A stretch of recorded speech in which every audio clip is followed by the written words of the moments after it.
चलिए फाइनली आज ग्राफ से समझते हैं कि मार्केट में क्या हो रहा है, क्या चल रहा है, आगे क्या हो सकता है और आगे क्या क्या होने की संभावनाएं। देखिए कई बार ना हम कई स्टॉक को देखते हैं जो किसी दिन 10%, 12%, 15% या किसी हफ्ते 20% या किसी एक महीने में 30 से 40% चल जाते हैं।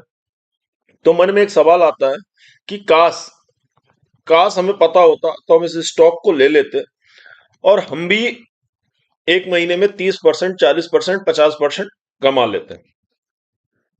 होता क्या है कि आप इसलिए चूक जाते हैं क्योंकि आप लोग मार्केट में स्टडी नहीं करते। और देखिए जब तक मार्केट में स्टडी नहीं करेंगे तब तक जब तक आप मार्केट में स्टडी नहीं करेंगे तब तक बड़े रिटर्न की संभावना ही नहीं है। और बड़ा रिटर्न सोचना भी एक तरीके से गलती ही है, क्योंकि जब तक आप स्टडी नहीं करेंगे तब तक आप बड़े रिटर्न की एक्सपेक्टेशन कैसे कर सकते हैं। आप वही छोटे प्रॉफिट या बड़े लॉस में बैठे रहेंगे। आज भी ऐसे कई पोर्टफोलियो हैं जो, और डेफिनेटली है ऐसे कई पोर्टफोलियो जो मार्केट जब ऑल टाइम हाई पे है तो भी वो लॉस में चल रहा है। मार्केट अपने ऑल टाइम हाई पर है फिर भी वो लॉस पे चल रहा है। और मैंने देखिए परसों ही आप लोगों को बताया था, अगर आपने परसों देखा होगा मेरे वीडियो को, कि अगर अभी भी आपका पोर्टफोलियो लॉस में चल रहा है तो आपको एक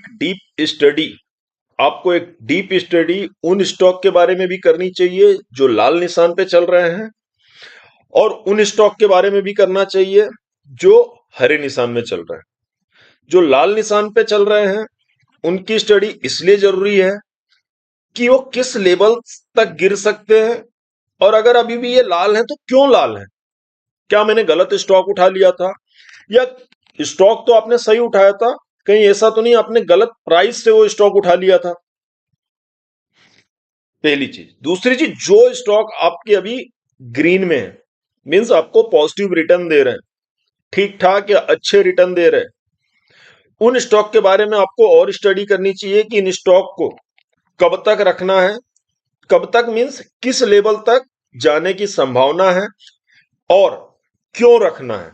अगर आप उसे रख रहे हैं मींस बाई कर रहे हैं, सेल कर रहे हैं, एवरेज कर रहे हैं, होल्ड कर रहे हैं, तो क्या देख के, क्या सोच के स्टेट रख रहे हैं, या कौन से ऐसे सोर्सेस से आपको पता चल रहा है कि उन स्टॉक को रखना चाहिए या नहीं रखना चाहिए। देखिए हमेशा की तरह इंडेक्स स्टॉक में मेरी बाई और सेल की कोई भी रिकमेंडेशन नहीं है, परंतु आज मैं आपको बताता हूं कि मार्केट में पिछले कुछ दिनों में हुआ क्या है और आपने कितने बड़े चांस मिस किए हैं, और मार्केट के आने वाले दिनों में क्या हो सकता है। देखिए बात करें तो मार्केट एक टाइम पर 25,250 के लेवल, इस लेवल पर आ चुके थे। इस लेवल को आप देख रहे होंगे, तो मार्केट इस लेवल पर आ चुके थे और तब ऐसा लग रहा था कि मार्केट एक और देंगे अच्छा मूवमेंट देंगे। परंतु मार्केट में क्या देखने को मिला कि मार्केट में हर साइड से दबाव आया और इसी लेवल से लगभग 300 अंक गिरकर मार्केट यहां तक पहुंच गया। फिर से लगा कि मार्केट कहीं ऐसा तो नहीं कि फिर से 25,300 की तरफ चले जाएंगे। परंतु फाइनली उस दिन मार्केट जो बंद हुए थे वो 25,880-90 के आसपास बंद हुए थे। तो अगर मैं बात करूं तो लगभग इस रेंज पे, लगभग इस रेंज पे। ठीक है, मार्केट बंद हुए तो बहुतों ने उस दिन इस डर से पुट ऑप्शन को बीटीएसटी बनाया कि मार्केट में और भी गिरावट देखने को मिल सकती है। बहुतों ने उस दिन कुछ नहीं किया कि देखते हैं अब क्या होगा। कुछ लोगों ने इस लेवल पर भी कॉल ऑप्शन खरीदने की हिम्मत रखी। वो वही लोग थे जिन लोगों ने पिछले कई दिनों से मार्केट को मूवमेंट को देखा था, क्योंकि 25,850, अगर आप मेरे पुराने वीडियो को देख रहे हैं तो मैं कब से बोल रहा हूं कि दो लेवल मार्केट के लिए इंपॉर्टेंट थे। 26,050, 26050 का ये वो लेवल है, और दूसरा लेवल था 25,850 का। रीजन क्या था कि आप अगर यहां देखेंगे तो ये वही लेवल था जिस लेवल से मार्केट ऊपर की तरफ गए थे। तो ये क्लियर इंडिकेशन था कि मार्केट में दो इंपॉर्टेंट लेवल हैं, 26050, 25850। अगर मार्केट को गिरना है तो इस लेवल के नीचे 5 मिनट टिकना पड़ेगा, और मार्केट को अगर नहीं गिरना है तो इसी लेवल से सपोर्ट लेना होगा। तो इस कारण से कुछ लोगों ने उस दिन पुट ऑप्शन को कैरी किया, कुछ ने कॉल ऑप्शन को, और कुछ ने बोला कि हम छोड़ देते हैं, जो होगा कल होगा। मार्केट बंद हुए। जब मार्केट बंद हुआ 25 तारीख को, तो उसके बाद हमने ग्लोबल अपडेट्स देखे। पहली चीज देखा कि डॉ फ्यूचर में अच्छी तेजी देखने को मिली, एस&पी फ्यूचर भी पॉजिटिव बंद हुए, नेस्डैक भी अच्छी तेजी के साथ बंद हुए। एसजीएक्स निफ्टी की बात करें तो एसजीएक्स निफ्टी 26,125 के लेवल तक पहुंच गया। एफआईआई ने भी अपनी बिकवाली कम की और खरीदारी 500-700 करोड़ के आसपास कैश सेगमेंट में की। तो उम्मीद जगा कि बाजार आज गैप अप ओपन होंगे, और यह उम्मीद था कि बाजार इस लेवल पे ओपन होने चाहिए।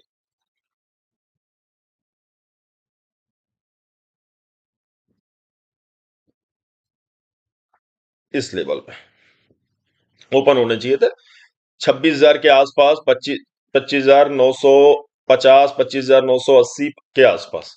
परंतु मार्केट कहां ओपन हुए? अपने लो पे। मार्केट कहां ओपन हुए? मैं आपको ग्राफ समझाता हूं। मार्केट इस लेवल पर ओपन हुए। फिर डर बना कि मार्केट अब 25,850 के नीचे ओपन हो रहा। परंतु जिन लोगों ने डीप स्टडी की थी उन्हें पता था कि मार्केट यहां से गिरेंगे नहीं, यहां से जो भी हो पर गिरना नहीं चाहिए बाजार को। बाजार जैसे ही ओपन हुआ लगभग इस रेंज पर आया, 950 के आसपास के रेंज पे। 940 और 970 तक बाजार ने कुछ देर, 5 मिनट 10 मिनट टाइम पास किए, और सभी अपने इन्वेस्टरों को मौका दिया कि आओ मुझे खरीदो, आओ मुझे खरीदो। और जिन इन्वेस्टरों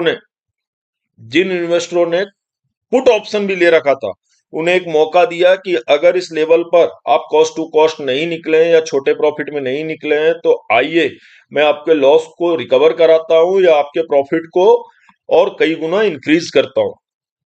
नए इन्वेस्टरों को भी, नए ट्रेडरों को भी, जिन्होंने पिछले दिन कॉल पुट में से कुछ भी नहीं लिया था बीटीएसटी, उन्हें भी मौका दिया। यहाँ पे 5 10 15 मिनट टाइम पास करते रहे। फिर एक सडन मूवमेंट आया और मार्केट इस लेवल पर जाके पहुंच गया 26,200 के लेवल पर, और फाइनली 26,205 के आसपास उस दिन बंद हो गया। फिर से मार्केट ने बोला कि आज जो कमाया है आपने वो तो कई गुना है, पर मैं आपको कल फिर थोड़ा सा कमाने का मौका दूंगा, परंतु आप स्टडी करके आइए। क्या हुआ? मार्केट लगभग इस लेवल पर ओपन हुए, 26,260 के आसपास गैप अप ओपनिंग देखने को मिली। उसका कारण बहुत स्पष्ट था कि पिछले दिन डॉ फ्यूचर भी पॉजिटिव बंद हुए थे, एस&पी फ्यूचर भी पॉजिटिव बंद हुए थे, नेस्डैक भी पॉजिटिव हुए थे, और एफआईआई ने कैश मार्केट में 4,800 करोड़ के आसपास की खरीदारी की थी। बिकवाली तो बंद की ही, परंतु उस दिन खरीदारी भी की। फिर क्या हुआ? बाजार ने अपना अगले दिन ऑल टाइम हाई, जो था पिछला हाई था 26277 पॉइंट समथिंग का, उसे ब्रेक किया और एक नए हाई 26310.45 पर पहुंचा, अपने नए हाई पर पहुंचा। अब आप देखिए, इस गिरावट से आप कुछ भी ज्यादा नहीं समझ सकते हैं। उसका रीजन ये है कि जब भी मार्केट देखिए अपने ऑल टाइम हाई पे पहुंचते हैं तो एक क्लियर इंडिकेशन होता है कि यहां से थोड़ा सा करेक्शन देखने को मिल सकता है। उसका कारण होता है मुनाफा वसूली, प्रॉफिट बुकिंग, या हर कोई ये सोचता है कि अगर बाजार अपने हाई पे गया है तो बाजार में थोड़ी सी गिरावट देखने को मिल सकती है। बाजार में थोड़ी सी गिरावट देखने को मिल सकती है। आप देखेंगे तो बाजार इस लेवल से गिरना चालू हुए थे, ये लगभग 300 अंक तक था, और ये बाजार केवल 3 दिन में गिरे हुए थे। ये जो गिरावट थी ये भी केवल 3 दिनों में आई थी, और बाजार ने इन पूरे गिरावट को एक दिन में कवर किया था।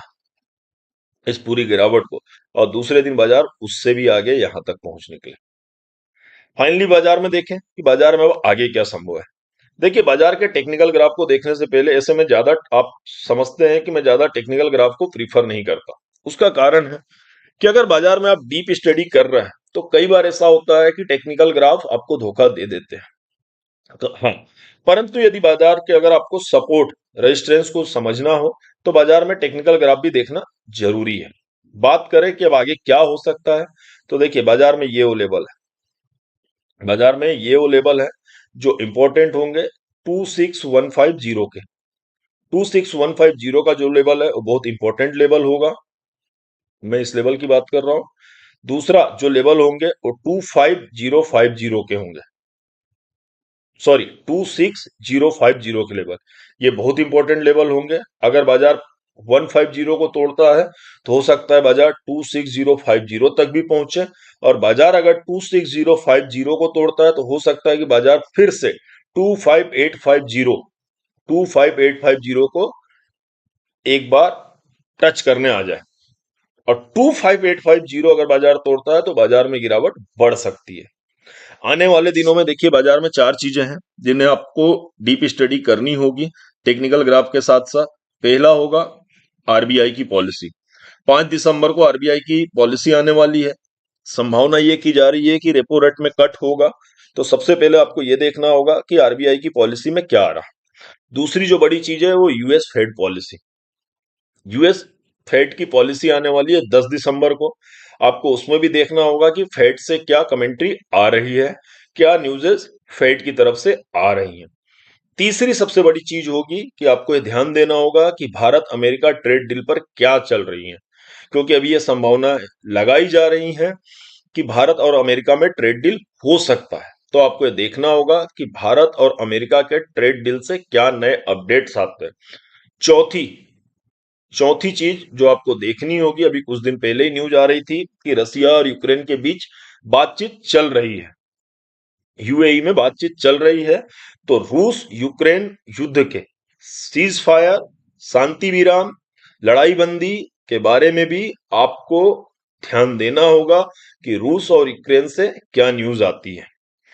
रेपो रेट में अगर रेपो रेट में अगर कट होता है तो हो सकता है कि बाजार, और पूरी संभावना है कि बाजार में तेजी और देखने को मिल सकती है, बाजार में और तेजी देखने को मिल सकती है, बाजार एक नई ऊंचाई पर पहुंच सकते हैं। और 90% या बोले तो 80% यह संभावनाएं जताई जा रही हैं कि 0.25% का रेपो रेट में कट दिख सकता है। यूएस से भी रिपोर्ट आ रही है कि हो सकता है कि यूएस में भी रेपो रेट में कुछ कटौती देखने को मिले। तो आपको इन दोनों न्यूज के साथ साथ चारों न्यूज पर क्लियर कट ध्यान देना होगा।